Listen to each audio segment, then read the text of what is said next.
Welcome once again to the web classes. In the previous lecture, we had some explanation of the unit number 4, Landscape of the Soul, right? Written by Natalie Troveroy. Today, we are going to have some question and answer for the same, right? From understanding the text, okay?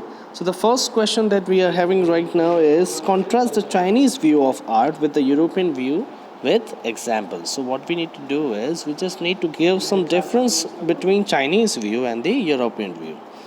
The Chinese form of art is based on imagination and shows inner and spiritual approach of the artist. So what does the Chinese form of art do? It shows us the imagination, okay? It shows us what? It shows us the imagination and inner spiritual approach of the artist. So what is the artist thinking about the painting that he has made or he had made, right, is the only thing that he want to show us, right? Whereas the European art form is real and produces an actual view of the object from the landscape.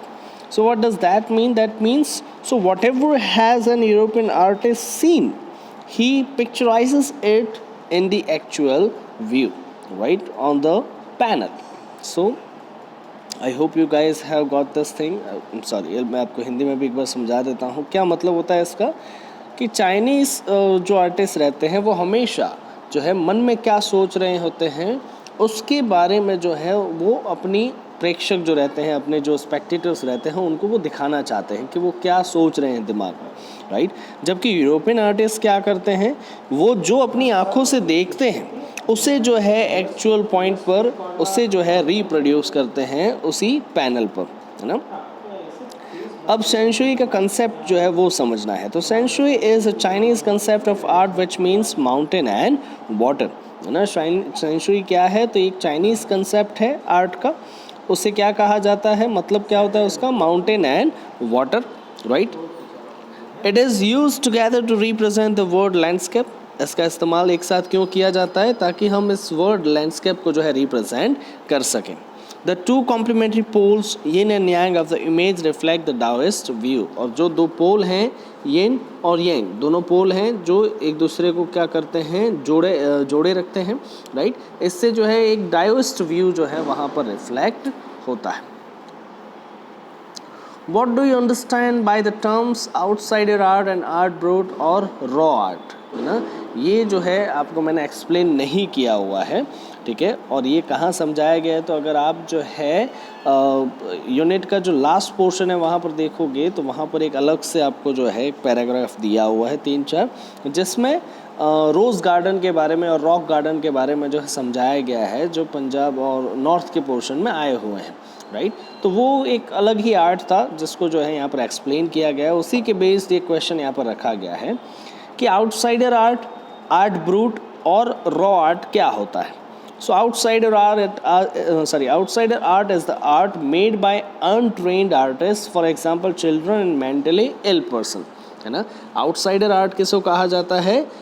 कुछ ऐसे untrained artist जो है painting बनाएं, जो generally जो बच्चे हों या फिर मेंटली इल पर्सन हो, या ऐसा तो नहीं कह सकते लेकिन ऐसा कह सकते हैं, हाँ, जिनको प्रॉपर ट्रेनिंग ना मिली हो, है ना, पेंटिंग बनाने की. आर्ट ब्रूड या रॉ आर्ट किसे कहा जाता है? Is a type of art made by people who are not professionals but they create an art piece with their own depth and understanding and not from the professional stereotypical form of classical and fashionable art, है ना. तो raw art या art brut किसे कहा जाता है? कुछ ऐसे आर्टिस्ट जो हालांकि प्रोफेशनल नहीं हैं, जिन्होंने प्रॉपर ट्रेनिंग हासिल नहीं की है, लेकिन फिर भी वो एक ऐसा आर्ट पीस क्रिएट कर लेते हैं अपनी ही समझ से, अपनी ही अंडरस्टैंडिंग से, कि जिसकी वजह से एक फैशनेबल और क्लासिकल आर्ट जो है वहाँ पर रेडी होता है. Who was untutored genius who created a paradise and what is the nature of his contribution to art, है ना. अब यहाँ पर ये जो पैराग्राफ की मैंने बात की, जो बुक के एंड यूनिट के एंड में दिया हुआ है, उस पैराग्राफ में नेक चंद के बारे में समझाया गया. So untutored genius who created a paradise किसे कहा गया है? नेक चंद को. He was an 80-year-old creative director who made the world famous rock garden in Chandigarh, है ना. 80 साल का ये बूढ़ा व्यक्ति जो था, इसने कहा जा सके दुनिया का सबसे फेमस रॉक गार्डन जो चंडीगढ़ में आया हुआ है वो उन्होंने क्रिएट किया था। He used everything from a tin to sink or anything which he felt is an art form, है ना। उसमें जो है रॉक गार्डन को बनाने में उन्होंने सारी चीज़ों का इस्तेमाल किया, जैसे टिन है ना, सिंक है, मान लो कोई टूटा फूटा कोई छोड़ कर चला गया हो, या फिर ऐसी कोई चीज़ें जो भंगार में हो लेकिन उनको लग रहा हो कि नहीं ये अच्छा आर्ट फॉर्म हो सकता है, उन सब का इस्तेमाल करके उन्होंने वो बनाया था।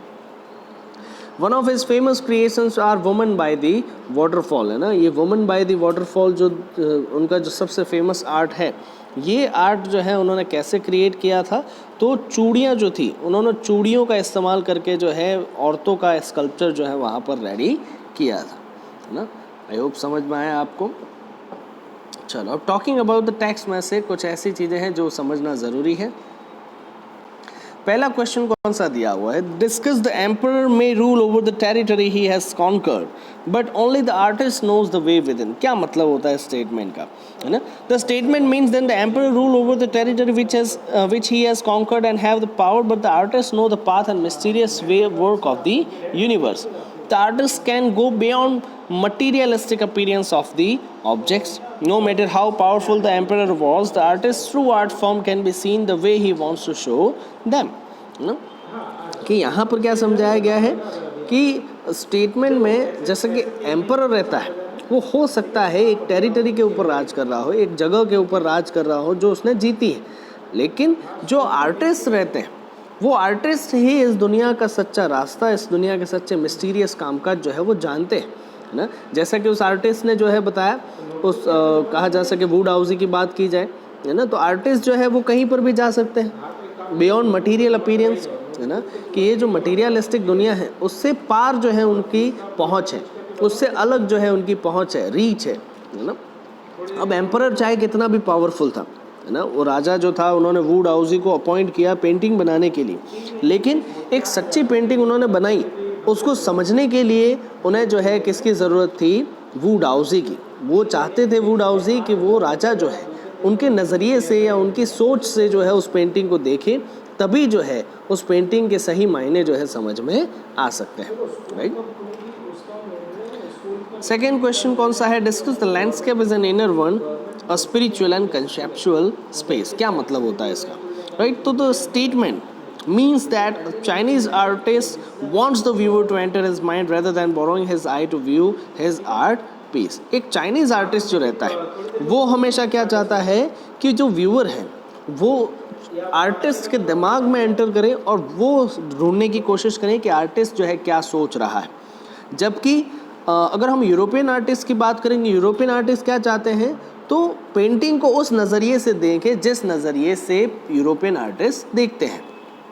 This requires both physical and mental participation, दोनों चीज़ों की ज़रूरत है इसमें, है ना। Viewer can enter the painting from any point, अगर ये पेंटिंग बनी है तो वो किसी भी पॉइंट से एंटर कर सकता है, right. And travel one point two another point, एक जगह से दूसरी जगह उसमें ट्रैवल कर सकता है देखते हुए सारी पेंटिंग को।